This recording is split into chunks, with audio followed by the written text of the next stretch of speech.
안녕하세요.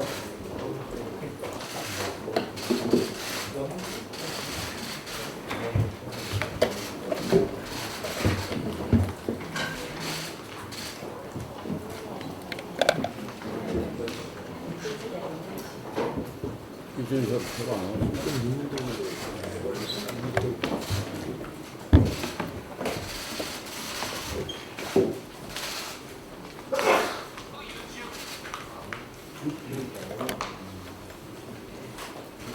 자, 그러면은 제112차 최고위원회 회의를 개최합니다.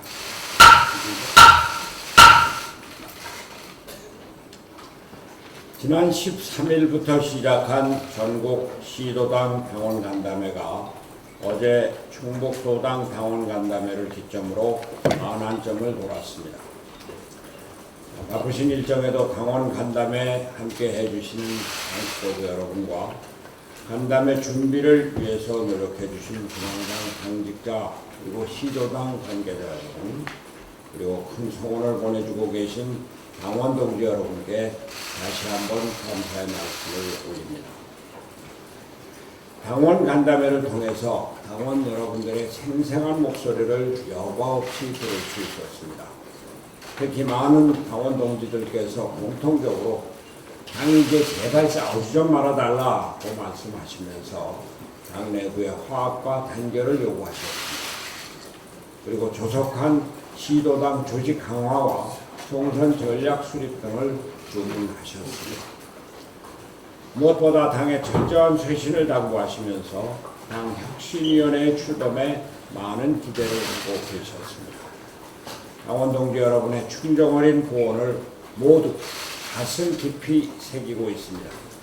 당 지도부는 당원 간담회에서 제기된 문제들을 반드시 개선할 것이며 또한 곧 출범하게 될 혁신위원회가 당원 여러분께서 원하시는 최대한의 혁신을 주도하며 하루빨리 총선을 대비할 수 있도록 물심양면으로 지원할 것을 약속합니다.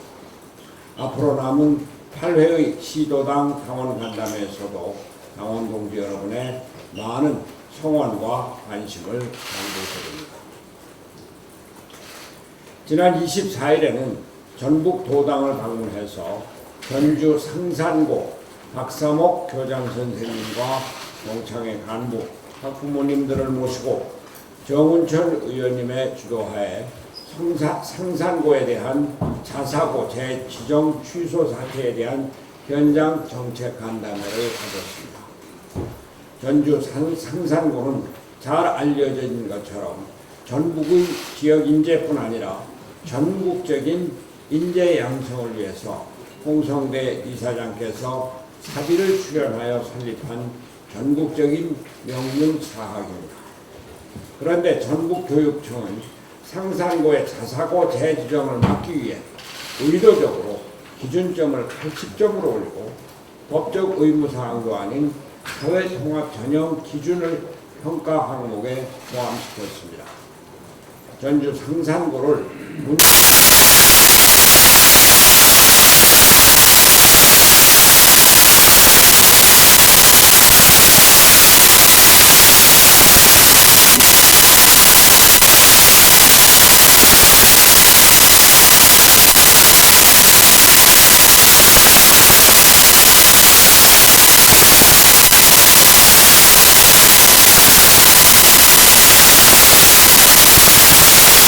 교육부가 발표한 자사고 폐지 3단계 로드맵 중 1단계인 자사고 일반고 동시 모집 및 이중 지원 금지가 이미 헌법재판소에서 위헌 판결을 받은 바 있습니다. 문재인 정부는 자사고 폐지를 무리하게 추진할 것이 아니라 교육정책의 기본부터 전면 재검토해야 할 때입니다. 교육은 보편성, 평등성을 기본으로 하지만 오늘같이 세계가 치열하게 경쟁하는 상황에서는 다양성과 효율성을 고려하지 않을 수 없습니다. 전국적인 모범교육의 대표적인 사례이고 사교육 축소의 모범이 되어온 상산고의 자사고 재지정 취소는 이러한 교육의 기본 방향을 무시하는 사례가 될 것입니다. 정부는 이념적 교육정책 실현을 위해 국민을 투쟁의 상대로 여겨서는 안 됩니다.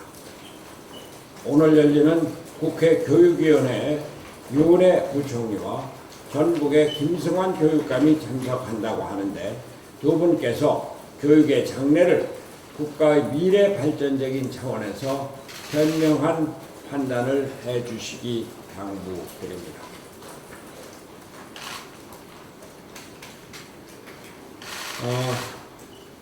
우정노조가 7월 9일부터 총파업을 하기로 결정을 했습니다.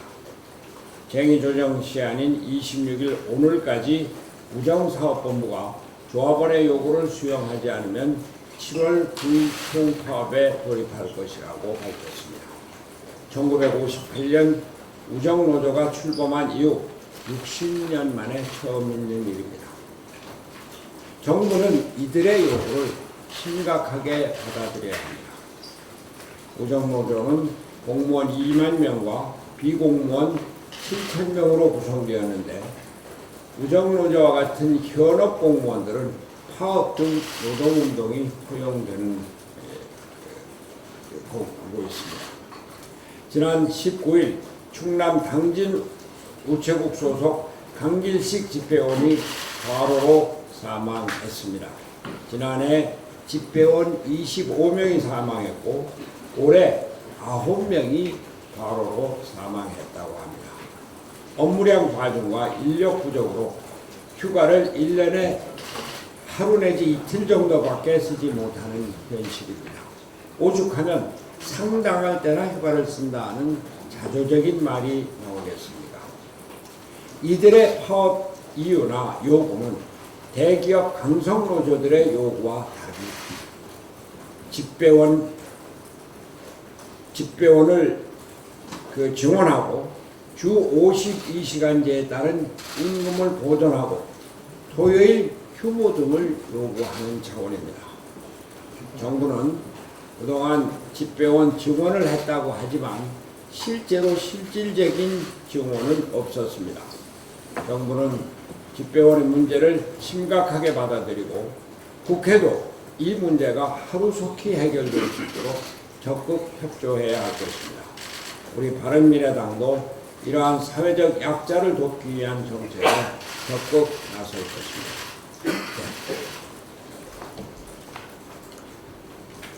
교섭단체 원내 대표들이 국회 정상화 합의문에 서명을 하고 국민 앞에 공표까지 했지만 자유한국당 의원총회가 추인을 거부하면서 국회 정상화가 물거품이 되는 초유의 사태가 되었습니다.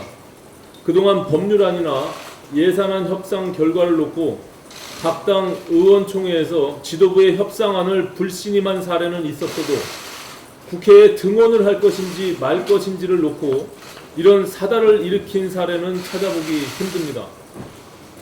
어제 하루 항의가 빗발쳤습니다. 특히 경제개혁과 노동개혁 법안들의 처리를 목 놓아 기다리던 경제단체들은 왜 정치가 경제를 골병들게 만드냐며 아우성입니다. 자유한국당은 지금이라도 3당 교섭단체 원내대표의 합의를 수용하고 조건 없이 국회에 복귀하기를 바랍니다. 민생 입법을 논의하는 상임위원회에서는 회의를 방해하고 정쟁 소재가 발생한 상임위에서는 우르르 몰려가서 목청을 높이는 모습은 한마디로 추태입니다. 더 이상 국민의 인내심을 실험하지 말 것을 진심으로 권고합니다. 바른미래당은 자유한국당의 등원 여부와 상관없이 여야 3당이 합의한 6월 임시국회 일정에 따라 묵묵히 의사진행을 이어갈 것입니다. 우리는 그 누구의 아루정당이 아닌 바른미래당이고 바른미래당이 들어야 할 목소리는 바로 국민의 목소리이기 때문입니다. 어제도 국회는 난리 북새통이었지만 어려움 속에서도 큰 성과가 있었습니다. 그동안 권은희 의원을 중심으로 바른미래당이 추진해왔던 소방관 국가직화 법안과 진실 화해를 위한 과거사 정리법, 그 두 중점 법안이 행정안전위원회 법안심사 소위를 통과한 것입니다. 이제 소방직의 국가직 전환을 통해 재난 대응 능력을 높이고 소방관들의 처우를 개선할 수 있는 길이 열렸습니다. 또한 향후 4년간 과거사위원회를 재개해서 공권력에 희생당한 분들의 유가족을 위로하고 상처를 치유할 수 있는 기회를 만들게 되었습니다. 지금부터 시작입니다. 20대 국회가 역대 최악의 국회라는 오명을 뒤집어 쓰지 않기 위해서는 한눈 팔 시간이 없습니다. 할 일을 하는 국회를 반드시 만들어야 합니다. 당장 열 수 있는 상임위부터 열어서 산더미처럼 쌓여있는 민생, 경제, 법률안부터 하나씩 해결해 나가겠습니다. 이와 관련해서 민주당과 한국당에 제안합니다. 예산결산특별위원회 구성과 정개특위 및 사개특위 연장 문제를 논의하기 위한 교섭단체 원내대표 간 원포인트 회동을 개최합시다. 지금 이 상황에서 합의문 전체를 놓고 재협상을 벌이는 것은 가능하지 않습니다. 따라서 가장 시급하고 당장 결정해야 할 현안들부터 테이블에 올려놓고 접점을 만들어 가는 것이 상처를 최소화하면서 국회 정상화의 실마리를 찾아가는 길이라고 생각합니다. 합의된 일정에 따라 모레인 6월 28일에는 본회의를 열어서 각 상임위원장과 예결위원장을 선출해야 합니다. 또한 패스트트랙 지정 법안들을 합의 정신에 따라 처리하기 위해 정개특위와 사개특위 연장 문제 또한 결론을 내려야 할 것입니다. 특히 이달 말로 임기가 종료되는 정개특위의 경우 원내대표 간 회동에서 연장 문제에 대한 결론을 내려주지 않을 경우 한국당을 제외한 여야 사당 특위위원들이 선거제도 개편안을 표결에 붙이겠다는 의사를 밝히고 있습니다. 이 와중에 특위 연장이 끝내 무산되고 그 결과 선거제도 개편안이 정개특위를 통과하게 되면 20대 국회는 돌아올 수 없는 다리를 건너게 됩니다. 따라서 이 사안은 원내대표들이 정개특위 위원들에게 반드시 답을 드려야 하는 사안입니다. 이인영 원내대표와 나경원 원내대표의 답을 기다리겠습니다. 이상입니다.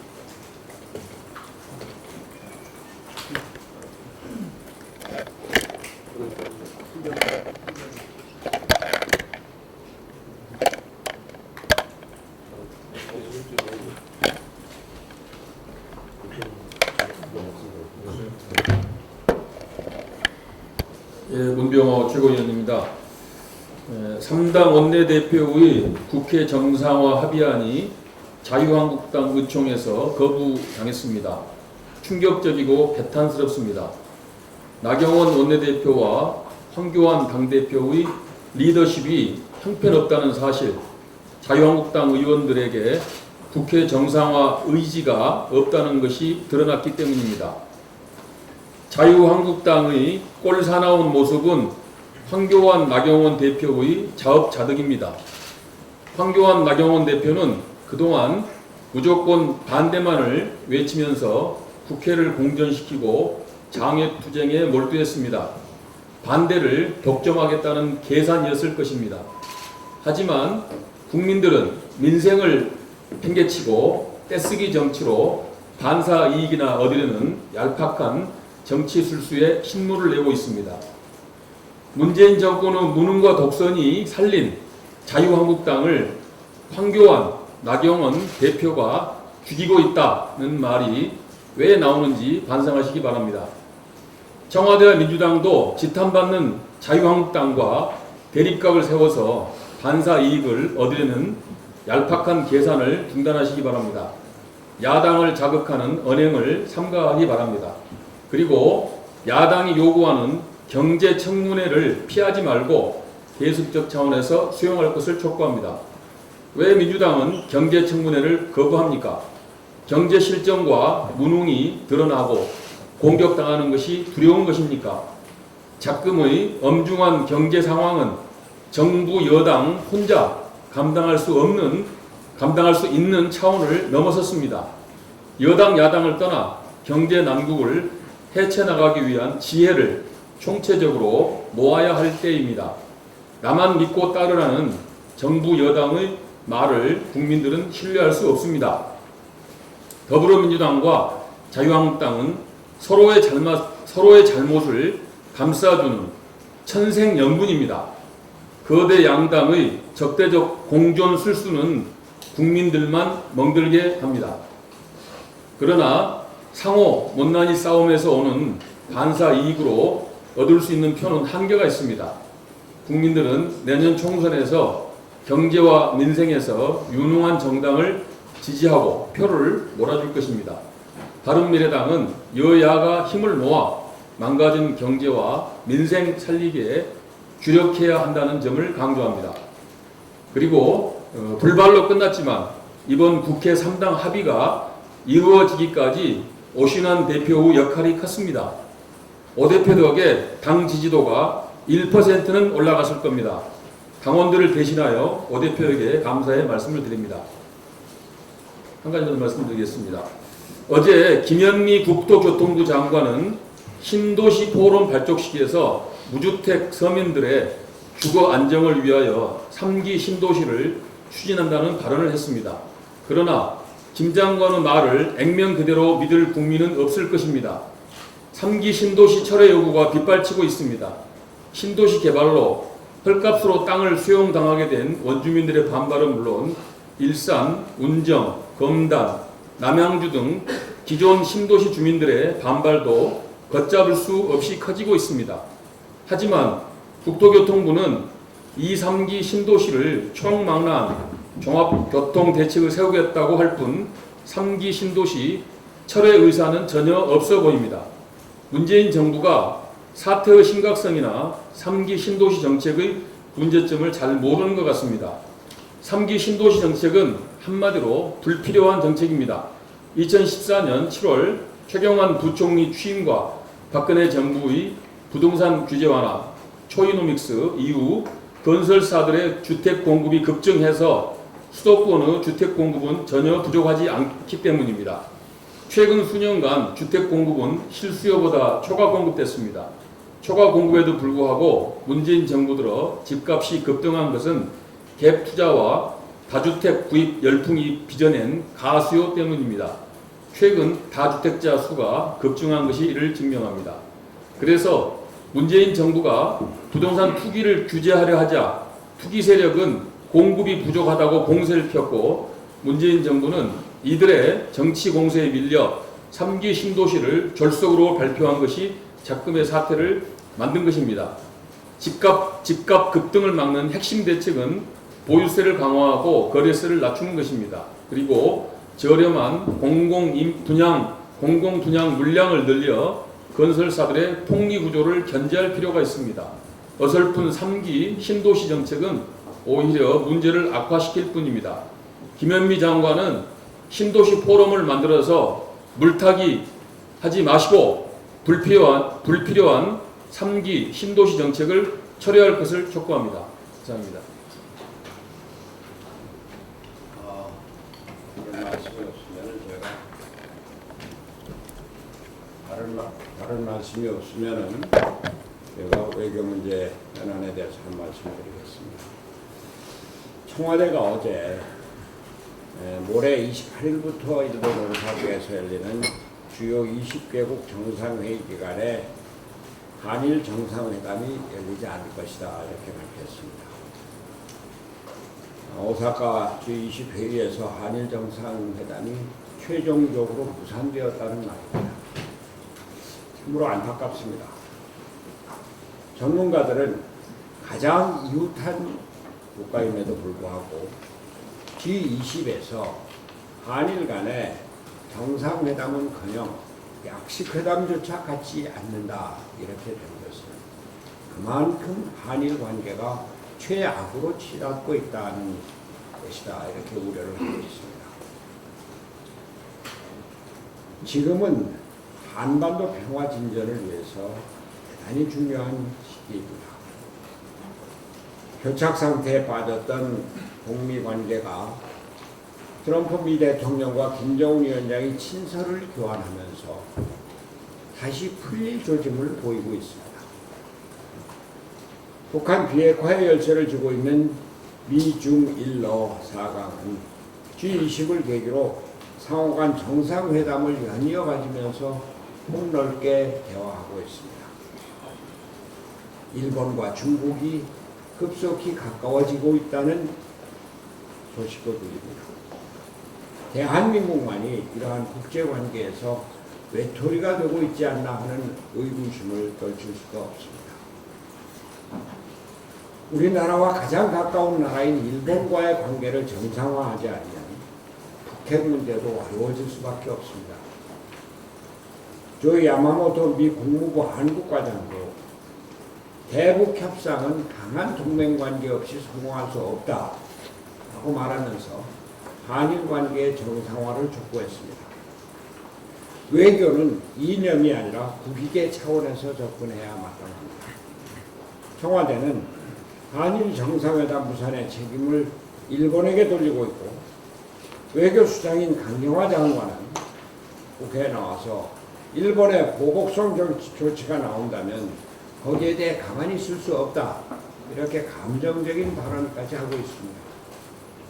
문재인 정부가 이념과 감정에 빠져서 자칫 한반도 평화라는 최우선의 국익을 놓치는 것이 아닐지 우려가 되지 않을 수 없습니다.